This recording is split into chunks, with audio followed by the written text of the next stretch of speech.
अब उत्सर्जन तंत्र क्या है समझते हैं। उत्सर्जन का मतलब होता है बाहर निकालना। देखिए, पावर प्लांट नाम सुने हैं? पावर प्लांट से बिजली बनता है, सब जानते हैं। लेकिन पावर प्लांट जब बिजली बनाता है तो आप देखे होंगे उसमें चिमनी होता है, और चिमनी से क्या निकलता है? धुआं। ठीक है, शायद आप लोगों को अंदर जाने का मौका नहीं मिला होगा, लेकिन जब आपको अंदर जाने का कभी मौका मिलेगा तो पावर प्लांट के अंदर एक ईएसपी चैम्बर होता है। ठीक? उस ईएसपी में से वहां से राख निकलता है, और वो उसमें एक बॉयलर होता है, बॉयलर से भी राख निकलता है।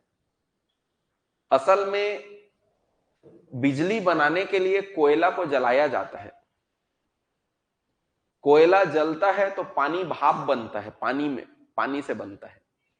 अब पानी भाप बनता है तो वही भाप का जो हवा होता है उससे टरबाइन को घुमाते हैं। टरबाइन से जोड़ दिया जाता है जनरेटर को, और जनरेटर जब घूमता है तब बिजली बनता है। ठीक उसी तरह जैसे आप शादी ब्याह में देखे होंगे जनरेटर, तो शादी ब्याह में जनरेटर को मोटर से जोड़ा गया रहता है। जनरेटर को मोटर से इसलिए जोड़ा गया है ताकि वो मोटर जनरेटर को घुमाए। अब मोटर जनरेटर को घुमाएगा तो जनरेटर के घूमने से ही बिजली बनता है। मतलब बिजली बनाना था तो इसलिए हमने वो भाप बनाने के लिए पानी गर्म किया, पानी गर्म करने के लिए कोयला जलाया, लेकिन कोयला जलेगा तो उसका राख तो बचेगा ही। तो जिस तरह हम बिजली बना रहे हैं तो धुआं निकल रहा है और राख निकल रहा है, वैसी हमारे शरीर को जब ऊर्जा बनाता है तो इस ऊर्जा को पाने के लिए हमें पोषण चाहिए, और पोषण पाने के लिए जब हम खाना खाते हैं तो इस खाने से भी बाई प्रोडक्ट बनते हैं। हमारे शरीर में जो बाई प्रोडक्ट बनते हैं, मतलब हमारे शरीर में ऊर्जा बनाने ते समय या अन्य हमारे शरीर के लिए जरूरी चीजें बनाते समय हमारे शरीर के अंदर ही कुछ अपशिष्ट बनते हैं। बाई प्रोडक्ट का मतलब होता है अपशिष्ट।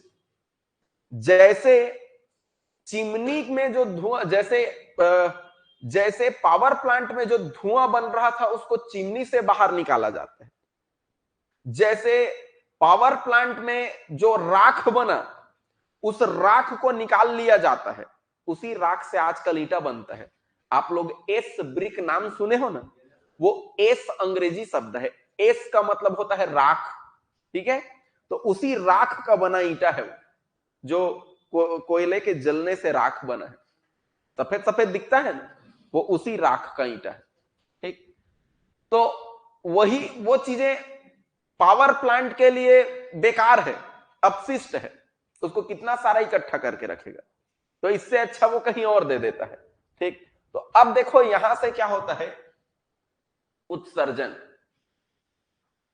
उत्सर्जन तंत्र को देखें तो उत्सर्जन तंत्र यही है।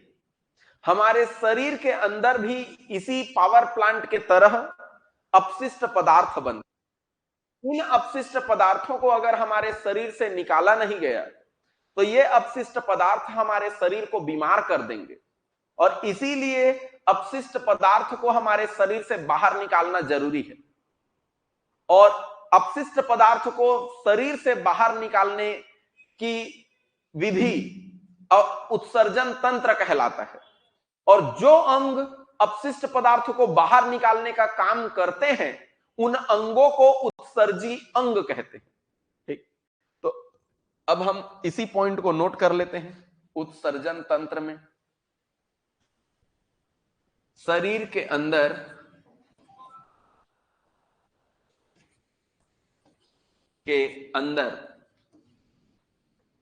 विभिन्न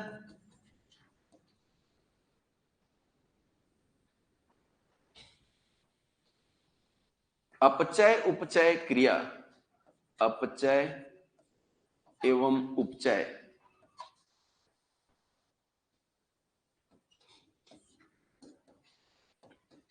क्रिया के द्वारा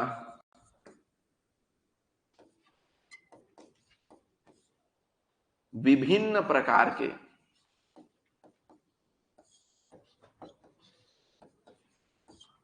के अपशिष्ट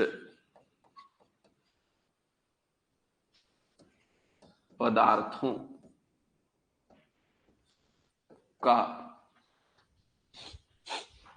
निर्माण होता है।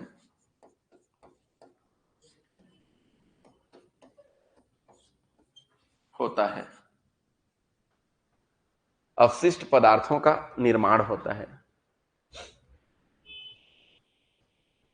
जिन्हें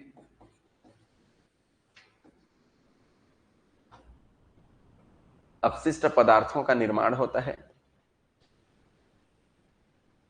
जिन्हें बाहर करने की विधि, जिन्हें मतलब अपशिष्ट पदार्थों को, इन्हीं अपशिष्ट लिख देते हैं, इन्हीं अपशिष्ट पदार्थों को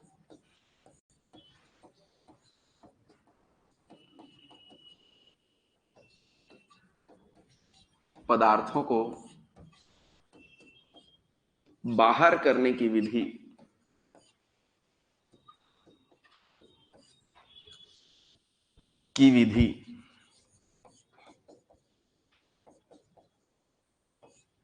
इन्हीं अपशिष्ट पदार्थों को बाहर करने की विधि उत्सर्जन तंत्र कहलाती है।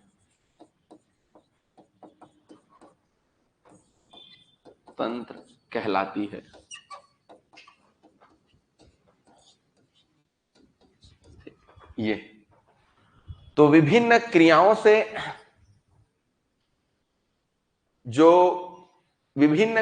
से जो हमारे अंदर अपशिष्ट पदार्थ बने। अब अपशिष्ट पदार्थ का परिभाषा क्या है, हम किस चीज को अपशिष्ट पदार्थ कहेंगे? तो ऐसा कोई भी चीज जिसका उपयोग हमारा शरीर नहीं करेगा, मतलब ऐसा कोई भी चीज बनेगा जो हमारे शरीर के लिए उपयोगी नहीं है, तो वो सब क्या कहलाएगा? अपशिष्ट पदार्थ। तो अब इसी चीज को बाहर करने का जो विधि है वो उत्सर्जन तंत्र कहलाएगा। लेकिन जो अंग बाहर करने का कार्य करते हैं उन्हें उत्सर्जी अंग कहेंगे। जो अंग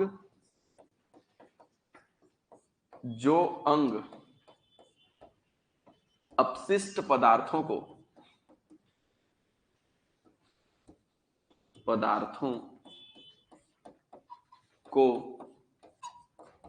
बाहर करने का कार्य करते हैं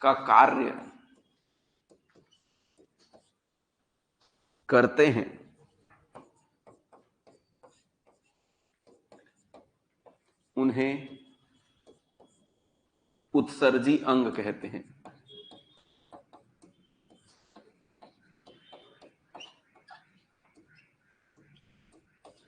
कहते हैं। ठीक, जो अंग अपशिष्ट पदार्थों को बाहर करने का कार्य करते हैं उन्हें हम क्या कहते हैं? उत्सर्जी अंग कहते हैं। अब यहां से देखिए, अब इन्हीं उत्सर्जी अंगों में कौन कौन से अंग उत्सर्जी अंग है? जैसे कि फेफड़ा,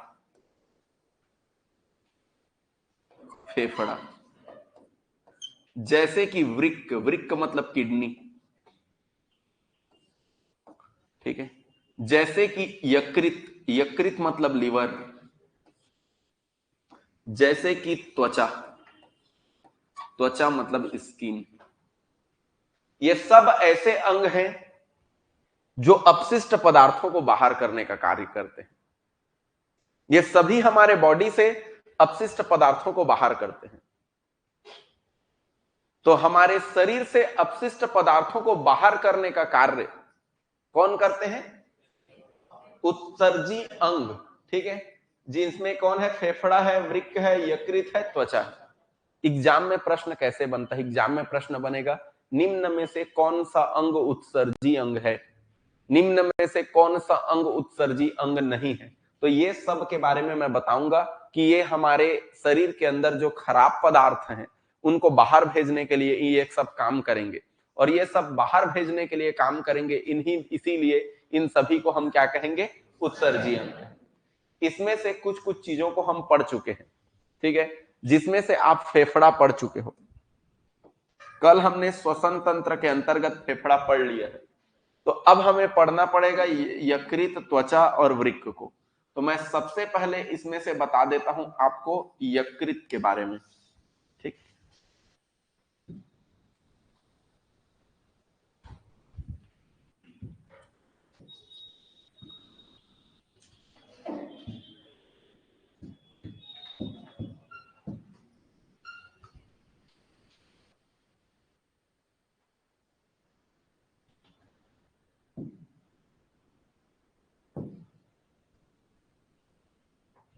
ये है यकृत।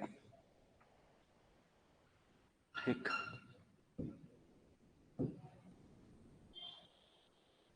यकृत के बारे में भी वैसे हम पाचन तंत्र के दौरान पढ़े थे।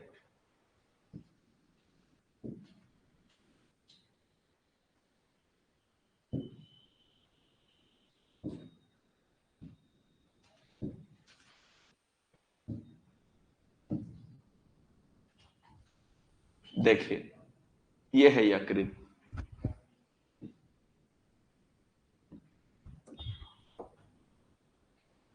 यहां से ये वाला जो भाग है यही कहलाता है यकृत।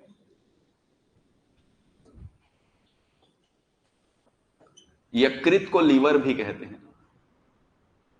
यकृत की विशेषता यह है कि यह सबसे बड़ी ग्रंथि है।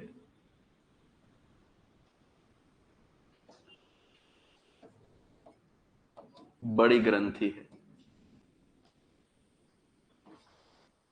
यह किस प्रकार की ग्रंथि है? तो यह बहिस्रावी ग्रंथि है। बहिस्रावी ग्रंथि है।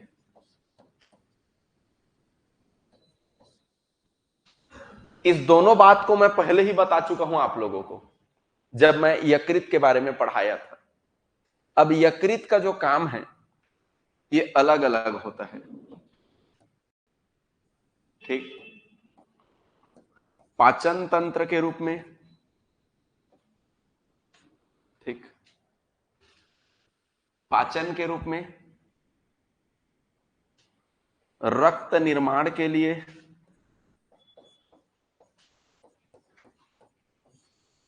प्रोटीन के लिए, प्रोटीन निर्माण, और आखिरी में उत्सर्जन के रूप में। ठीक, सबसे बड़ी ग्रंथि है। देखो, हमारे घर में जो सबसे बड़ा सदस्य होता है, सबसे ज्यादा काम वही करते हैं। घर के जो जिम्मेदार बड़े सदस्य होते हैं वो कुछ नहीं करेंगे तो कम से कम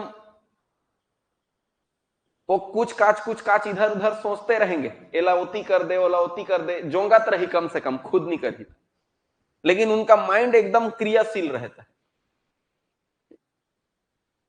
ठीक इसी तरह ये यकृत है। यकृत सबसे बड़ा ग्रंथि है, और सबसे बड़े ग्रंथि होने के कारण सबसे ज्यादा जिम्मेदारी भी यही निभाते हैं। पाचन में आप लोगों ने देखा कि आप लोगों को मैं बताया था कि हानिकारक पदार्थ, वसा, इन सब चीजों का पाचन कौन करता है? यकृत करता है। हानिकारक पदार्थ, इसीलिए आप देखते हैं कि जो पीने वाले लोग हैं हानिकारक चीजों को, तो उनका लीवर डैमेज होता है। और लीवर डैमेज और एक ठो किडनी, ये दो चीजों को सुनते हैं। तो किडनी क्यों डैमेज होता है मैं बताऊंगा। क्योंकि खून को पहले लीवर छानेगा और लीवर के बाद फिर वो कहां जाता है? किडनी। इसीलिए ये दोनों अंगों के खराब होने का चांस ज्यादा होता है अगर हम मादक पदार्थों के या खराब चीजों का सेवन करेंगे। तो इसमें पाचन के रूप में हानिकारक पदार्थों का पाचन करता है। हानिकारक पदार्थों का पाचन और वसा का पाचन,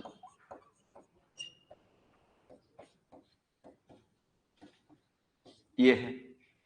जबकि रक्त निर्माण की अगर हम बात करें तो रक्त निर्माण में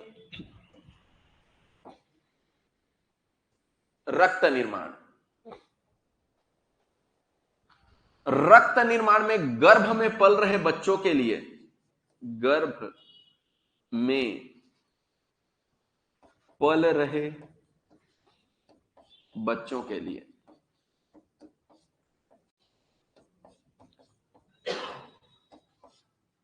देखिए, गर्भ में पल रहे बच्चों के लिए रक्त निर्माण इसी यकृत से होता है। गर्भ में पल रहे बच्चों के लिए रक्त निर्माण दो जगह से होता है, एक यकृत और दूसरा प्लीहा। प्लीहा आपके पहचान का है, कहां से पहचान बना? हाँ, आरबीसी।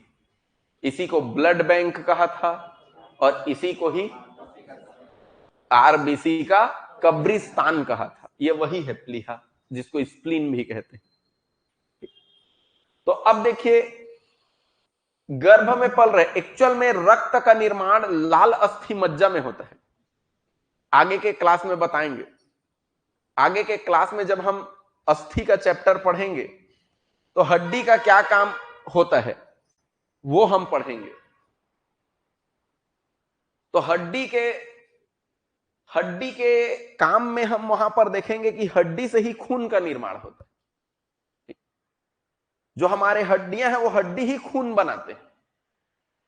जैसे आप कुएं में देखते हैं ना कि गर्मी के दिनों में जो कुआं है, कुआं से धीरे धीरे बूंद बूंद टप टप पानी रिसता है ना, उसी तरह हमारे हड्डियों से भी खून रिसता है। उस हड्डी के अंदर के हिस्से को लाल अस्थि मज्जा कहते हैं। आप सुने होंगे कि लाल अस्थि मज्जा से रक्त का निर्माण होता है। वो लाल अस्थि मज्जा रहता कहां पर है? हड्डी के अंदर में। हड्डी के अंदर में लाल अस्थि मज्जा रहता है और उसी लाल अस्थि मज्जा से ही रक्त का निर्माण होता है। तो रक्त का निर्माण हड्डी से होता है सामान्य मनुष्य में। लेकिन जो बच्चा गर्भ में है उसका हड्डी का निर्माण तो बाद में होगा, हड्डी का विकास बाद में होता है। अब उसका हड्डी ही ठीक से नहीं बना है तो बच्चे में खून कहां से आएगा? तो माता से आएगा। तो अब माता अगर अपना खून को उधर दे दे तो फिर माता में खून की कमी हो जाएगी। तो इसलिए माता के लिए जो गर्भ में जो बच्चा पल रहा है उसके लिए खून ये दो जगह से बनते हैं, एक तो यकृत और दूसरा प्लीहा। प्लीहा अर्थात स्प्लीन, ठीक, जिसको आप कब्रिस्तान, आरबीसी का कब्रिस्तान, ब्लड बैंक के नाम से जिसको हमने पहले ही पढ़ लिया। तो इसका ये काम है। तो यकृत इनका रक्त का निर्माण गर्भ में पल रहे बच्चे के लिए। अब हम आगे बढ़ते हैं। प्रोटीन, ये वही प्रोटीन है जिसको आप लोग जानते हो, फाइब्रिनोजिन, नाम सुने हो, फाइब्रिनोजिन और हिपेरिन। सुने सुने लागत है जी। क्या करते फाइब्रिनोजिन? जब ब्लडिंग होता है, जब चोट निकलता है तो वो खून जब बाहर निकलते हैं तो वो क्या हो जाते हैं? जम जाते हैं। तो फाइब्रिनोजिन खून को जमाने का काम करता है। हिपेरिन क्या करता है? शरीर के अंदर में रक्त को तरल बना के रखता है। इसीलिए हमारा रक्त बह रहा है। अगर खून जम जाएगा तो फिर हार्ट अटैक आ जाएगा हमें। तो इस तरह ये शरीर के अंदर में रक्त को तरल बनाने का, ये सब पॉइंट अपन पहले पढ़ चुके हैं। इसीलिए मैंने कहा बायोलॉजी ऐसा है कि हमारा हर अंग एक दूसरे से जुड़ा हुआ है। मतलब आगे हम पढ़ते रहेंगे तो पीछे का हम बेस लेते रहेंगे, ठीक। आगे हम पीछे की क्या क्या चीजें पढ़े हैं वो चीजें बार बार आते रहेंगे। तो ये फाइब्रिनोजिन और ये हिपेरिन। अगला देखते हैं उत्सर्जन के रूप में। हमारा मेन टॉपिक तो यही था, उत्सर्जन। अब उत्सर्जन के रूप में क्या काम करता है? अब देखो, हमारे बॉडी में जब अपचय उपचय क्रिया होता है, ये अपचय उपचय क्रिया बहुत कठिन शब्द लग रहा है। अपचय उपचय का मतलब होता है, अपचय मतलब सरल करना और उपचय मतलब जटिल चीज का निर्माण करना। अपचय मतलब जटिल को सरल बनाना और उपचय मतलब सरल को जटिल बनाना। तो सरल ला कठिन बनाना, जटिल मतलब कठिन और कठिन ला सरल। भोजन के अंदर जो पोषण है वो कठिन है।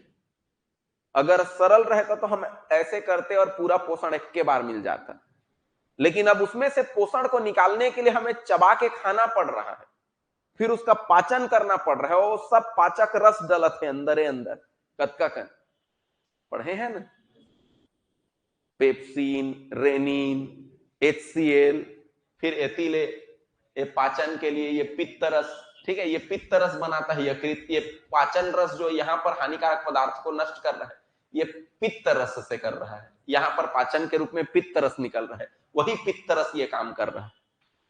ये पित्त रस, ऐसे तरह तरह के रस मिल रहे हैं, तब जाके उसका पाचन हो रहा है और उसके बाद फिर पोषण मिल रहा है।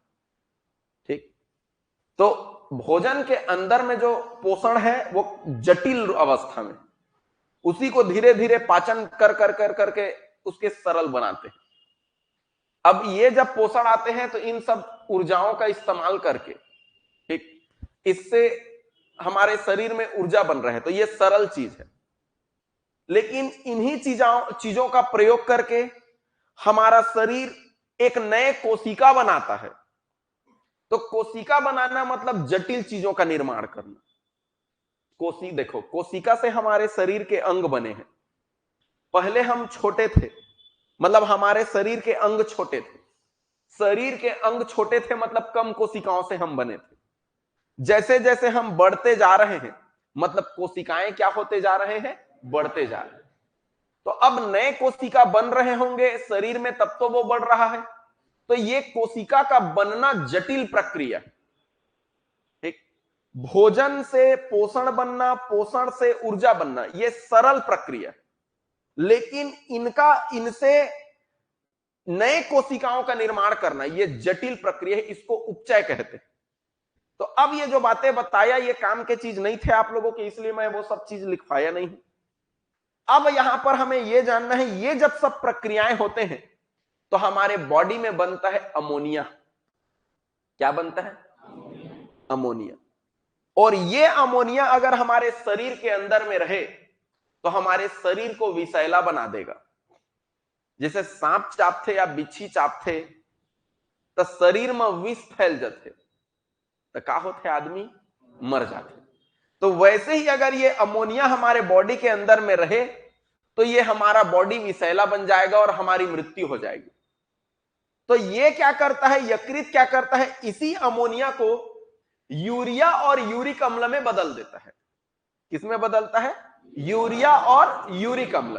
किसको बदलता है? अमोनिया को। और इसको यूरिया और यूरिक अम्ल में बदलकर रक्त को दे देता है। किसको?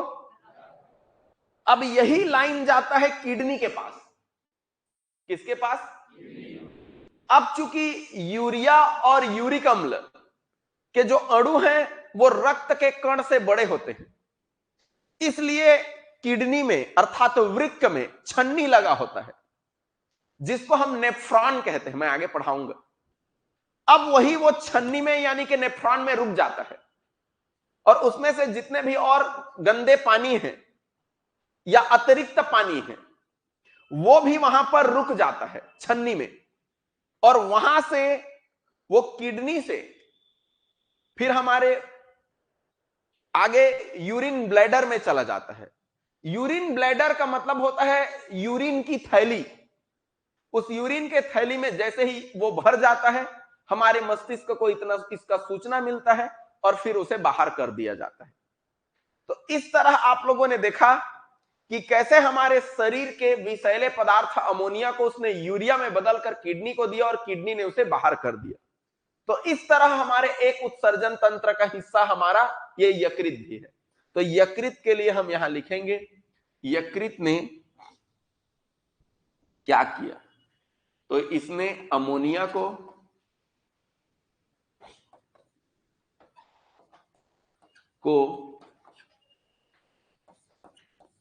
यूरिया एवं यूरिक अम्ल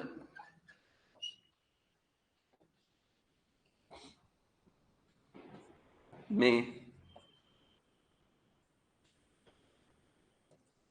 बदल दिया। अमोनिया को यूरिया एवं यूरिक अम्ल में बदल दिया। अमोनिया को किस में बदल दिया? यूरिया और यूरिक अम्ल में।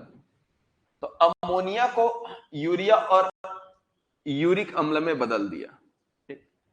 अब यूरिया और यूरिक अम्ल में बदल देने के बाद इसे वृक्क की ओर भेज दिया। इसे रक्त में मिलाकर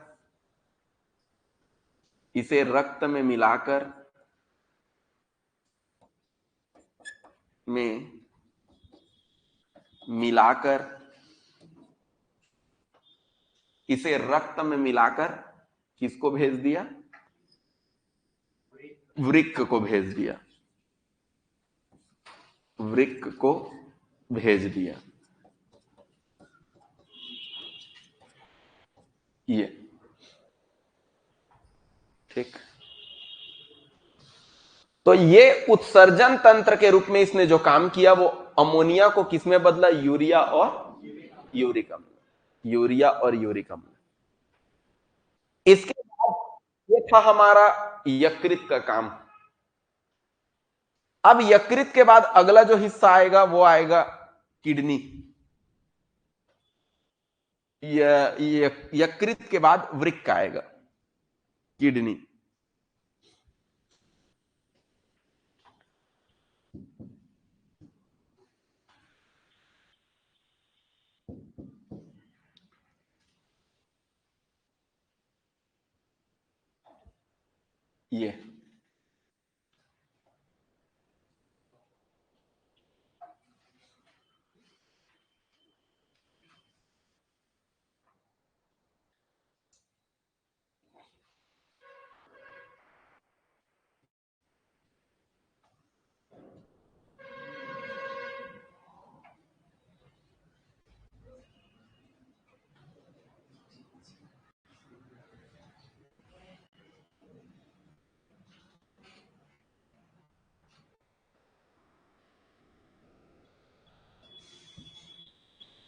ये देखें,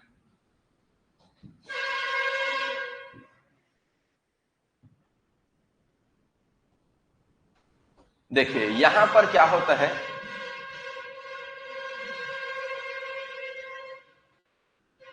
यहां पर यहां लाल वाले पाइपलाइन से, ठीक है, लाल नली से इस वाले में ये यकृत से आने वाली नली है। यकृत से आने वाली, यकृत से आने वाली नली है। इसका मतलब है इसमें क्या होगा? यूरिया और यूरिक अम्ल। अब ये यहां से ये लाल पाइपलाइन में आता है ना, वहां से ये दोनों किडनी में बट जाएगा। ठीक, ये दोनों किडनी का जो आकार है वो सेमी के बीज के जैसा होता है। ठीक है, सेमी के बीज। और इसका आकार हमारे मुट्ठी के बराबर। आपका मुट्ठी जितना बड़ा होगा ऐसे करके उतना ही बड़ा आपका किडनी भी होगा। ठीक, ये है। इसके अंदर में रक्त को छानने के लिए नेफ्रॉन होता है। नेफ्रॉन इसके अंदर में, मतलब रक्त को छानने का जो काम है यह नेफ्रॉन करता है।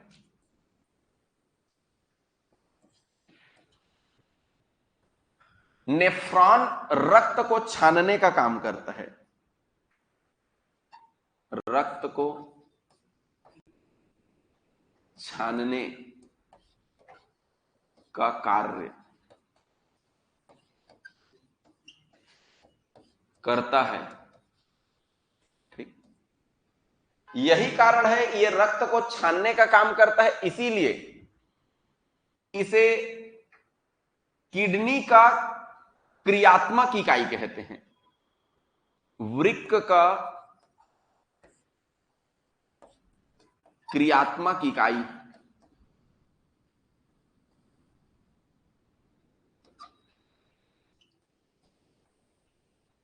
इकाई। वृक्क का क्रियात्मक इकाई क्या है? तो वृक्क का क्रियात्मक इकाई नेफ्रॉन है। नेफ्रॉन ही छानने के काम को करता है। यहां से जब छानता है तो यह कहलाता है यूरेटर। यूरेटर, ये यूरेटर है, ये जो नली है, ये दोनों नली, इन्हीं दोनों नलियों से जो छने हुए यहां से अशुद्धियां हैं वो इस यूरेटर के माध्यम से इस यूरिन ब्लेडर में आता है। ठीक है, यूरिन ब्लेडर।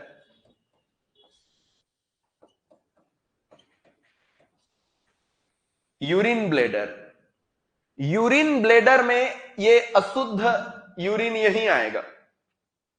जब ये भर जाता है तो हमारे तंत्रिकाओं के माध्यम से मस्तिष्क को मैसेज जाता है और जिसके बाद यूरिन को बाहर कर दिया जाता है। तो यहां पर आपको यकृत के बारे में, किडनी के बारे में सिर्फ इतना ही जानना है, वृक्क के बारे में, कि वृक्क का क्रियात्मक इकाई नेफ्रॉन है। नेफ्रॉन ही छानने का काम करता है। जो अशुद्धि बचता है उसको यूरेटर में भेजता है, यूरेटर से यूरिन ब्लेडर में भेजता है और यूरिन ब्लेडर से यूरिन को बाहर कर दिया जाता है। जो छनने के बाद जो शुद्ध रक्त होता है इस नीले पाइप से फिर हृदय की ओर चला जाता है और फिर इसमें अगर कोई कार्बन डाइऑक्साइड है तो उसे छान के फिर धमनी के माध्यम से शरीर के विभिन्न हिस्सों तक। तो इस तरह ये यहां पर जैसे रक्त में किसी भी तरह का अल्कोहल या और कोई चीज है, मतलब दारू, तो इसी जगह पर उसको भी छाना जाता है। और यही कारण है कि अगर ज्यादा जो पीने वाले लोग हैं उनके किडनी भी डैमेज होते हैं।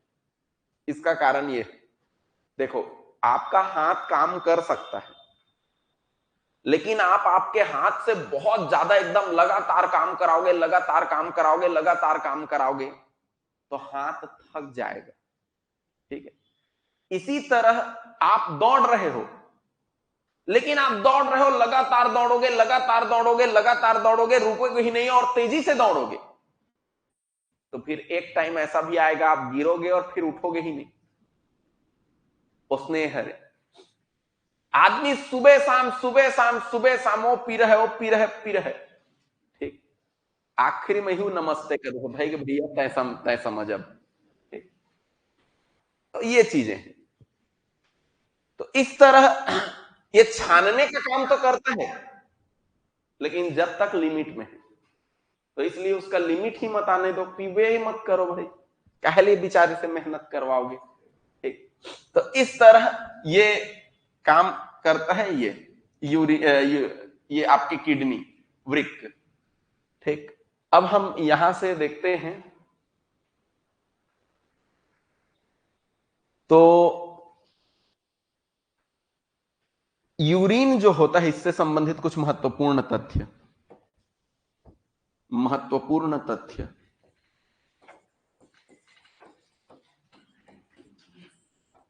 तथ्य यूरिन में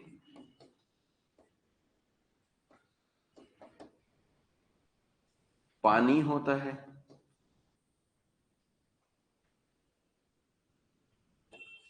यूरिया होता है,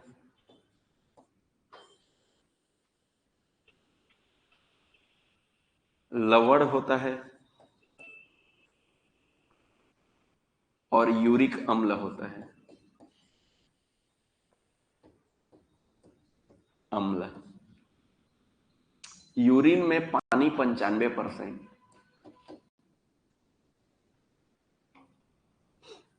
यूरिया होता है 2.7%,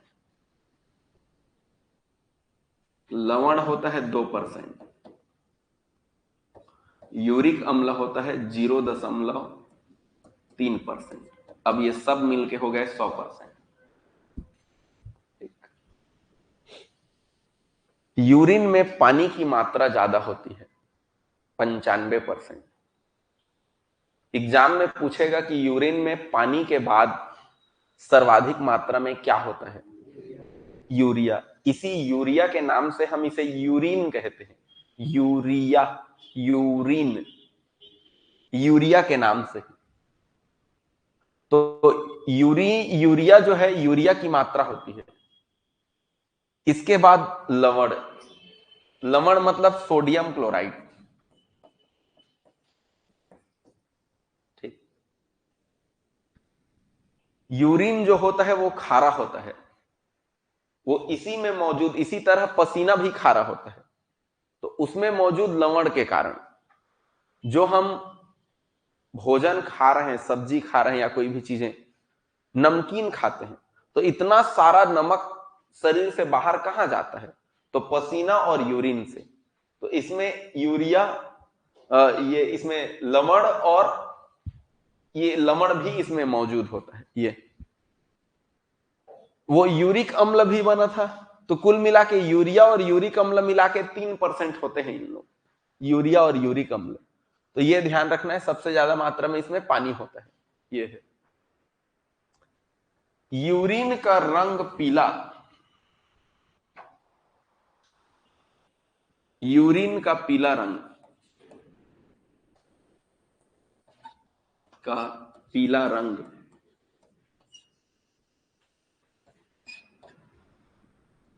यूरोक्रोम के कारण होता है।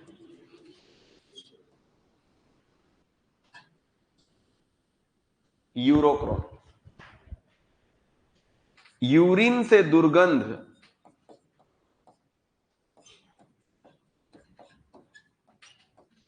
दुर्गंध यूरेनाइट के कारण होता है।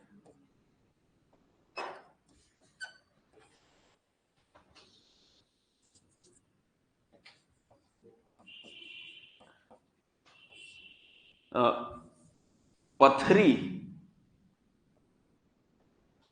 पथरी का रासायनिक नाम,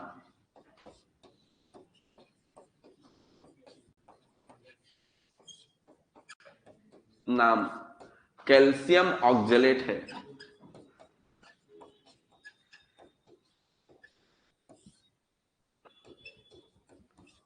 ऑक्जेलेट।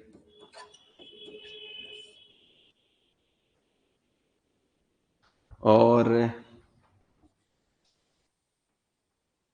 कृत्रिम विधि से रक्त को छानना,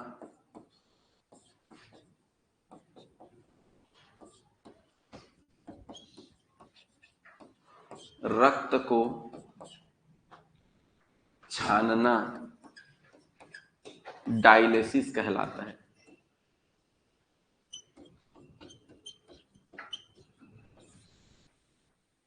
कहलाता है। ये इतना चीज और समझना है और याद रखना है। देखो,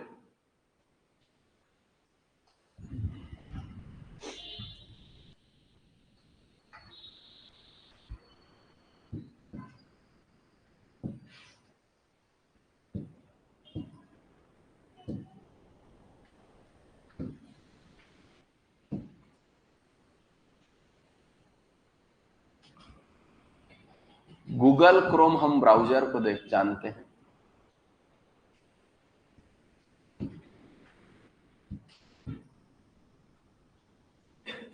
इसी से हम नेट चलाते हैं, गूगल क्रोम।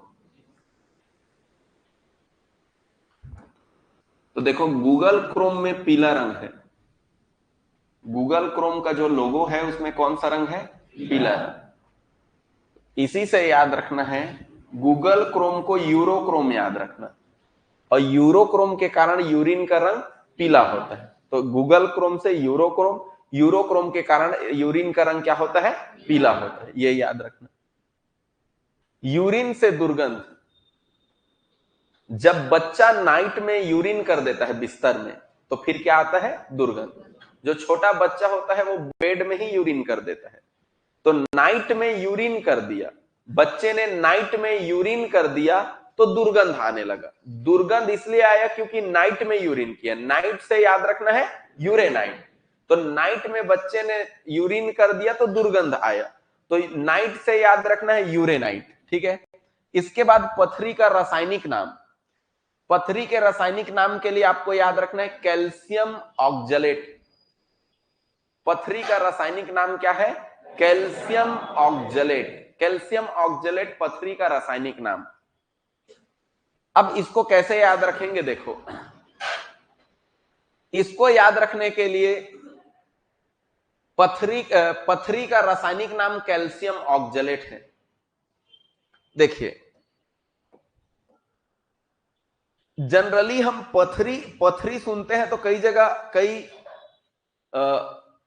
जो बैगा लोग होते हैं उन लोगों को पत्थर निकालते देखे होंगे कि तोर में पथरी है तो फूकिया तो हमारे पत्थरा निकल ही।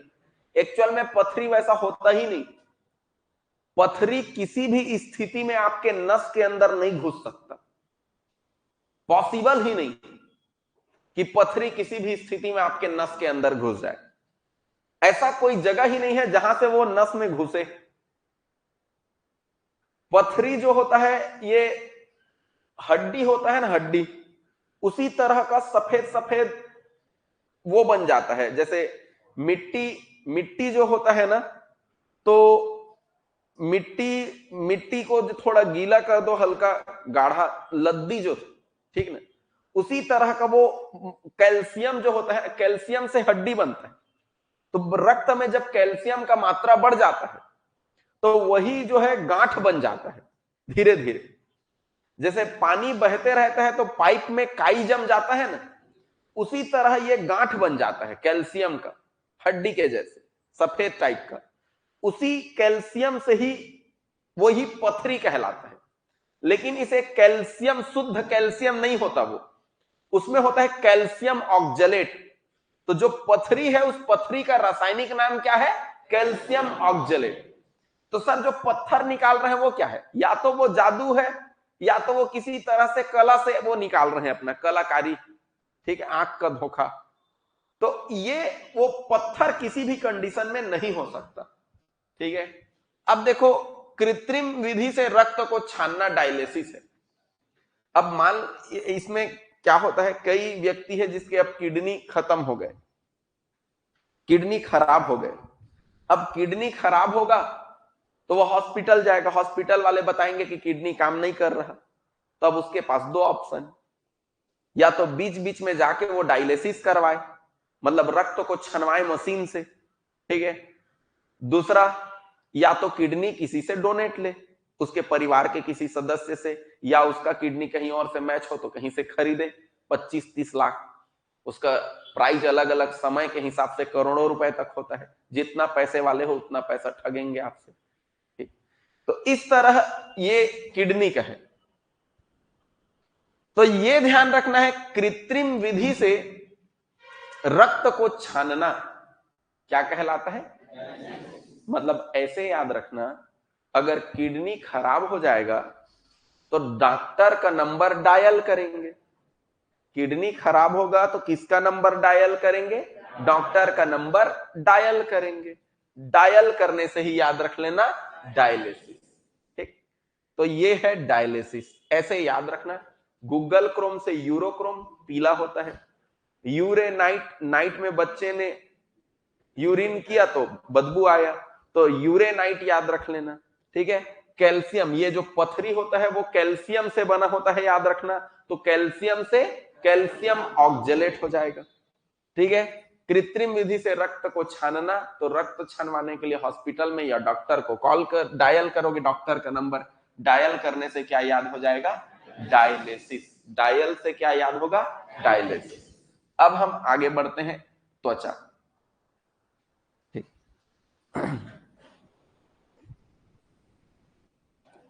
त्वचा, त्वचा हमारे शरीर का सबसे बड़ा अंग है। हमारे शरीर का सबसे बड़ा अंग,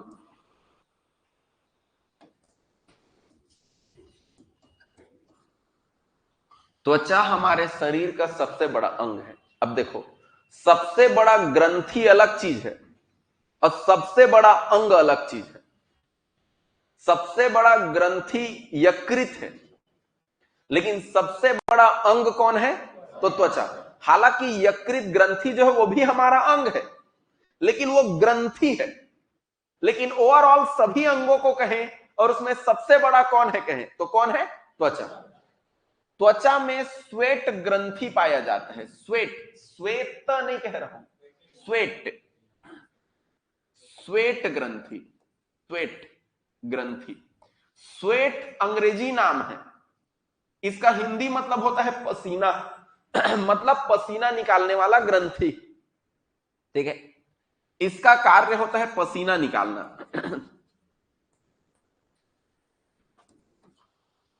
पसीना निकालना।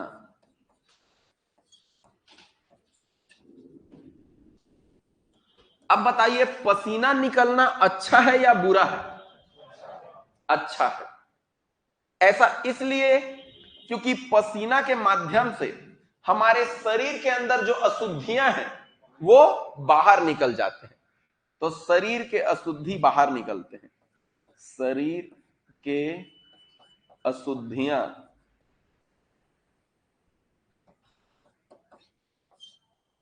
बाहर हो जाते हैं, हो जाते हैं। और जब पसीना निकलता है तो हमारे शरीर का टेम्परेचर भी नियंत्रित रहता है। शरीर का तापमान, शरीर का तापमान भी नियंत्रित रहता है।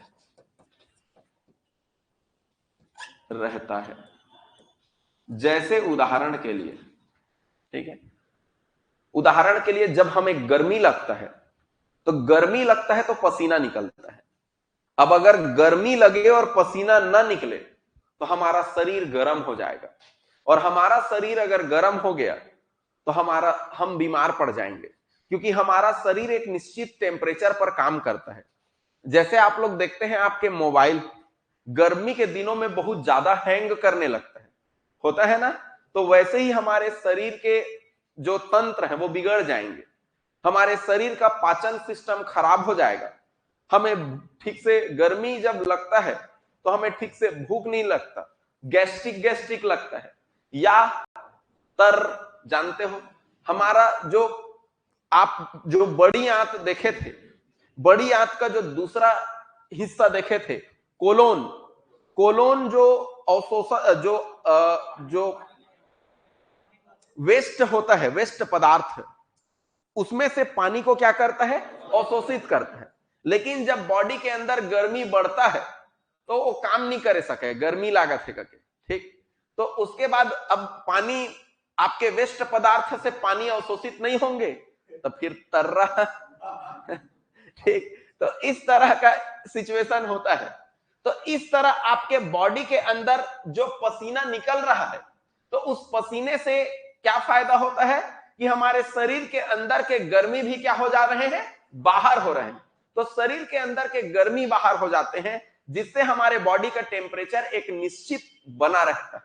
लेकिन यह बात भी ध्यान रखना चाहिए कि जब शरीर से पसीना बाहर निकल रहा है तो आपको कंटिन्यू पानी भी पीना चाहिए, ताकि आपके बॉडी में पानी का लेवल कम ना हो।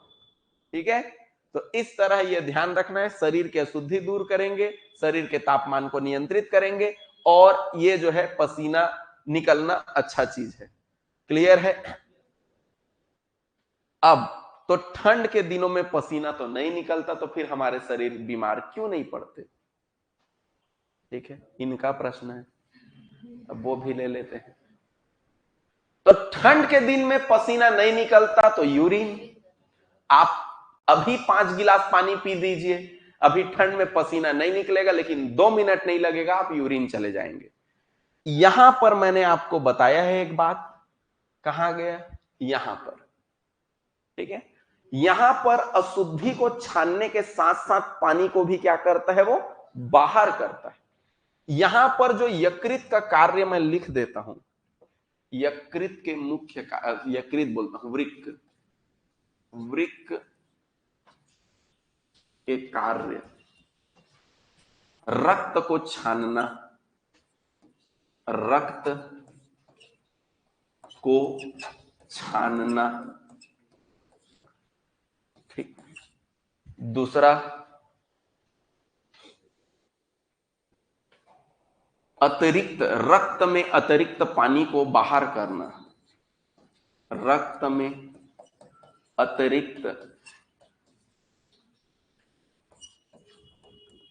पानी को बाहर करना। ठीक। तो पानी बाहर करने के दो चीजें हैं। जब आप काम करते रहते हैं तो आपको यूरिन नहीं लगता, क्योंकि आपके अशुद्धियां किस माध्यम से बाहर जा रहे हैं? पसीने के माध्यम से। जब आपको पसीना ज्यादा निकलता है तो आपको यूरिन नहीं लगता है। ठीक है। लेकिन जब आपको पसीना नहीं निकल रहा है और पानी ज्यादा पिएंगे तो वो यूरिन के माध्यम से बाहर जाएगा। दोनों माध्यम में अशुद्धि बाहर निकलेंगे। ठीक है। बशर्ते अंतर यह है कि अगर यहाँ यूरिन के माध्यम से बाहर निकल रहा है तो उसमें से अतिरिक्त पानी को कहां से सोख रहा है? पसीना के, सॉरी, यहाँ पर ये किडनी के माध्यम से। किडनी जो रक्त में अतिरिक्त पानी रहता है उसको बाहर कर देता है। ठीक। तो ये होता है कार्य। ठीक है जी। चलो, तो इतना चीज याद रखना है। मिलते हैं कल ब्रेक के बाद। चलिए।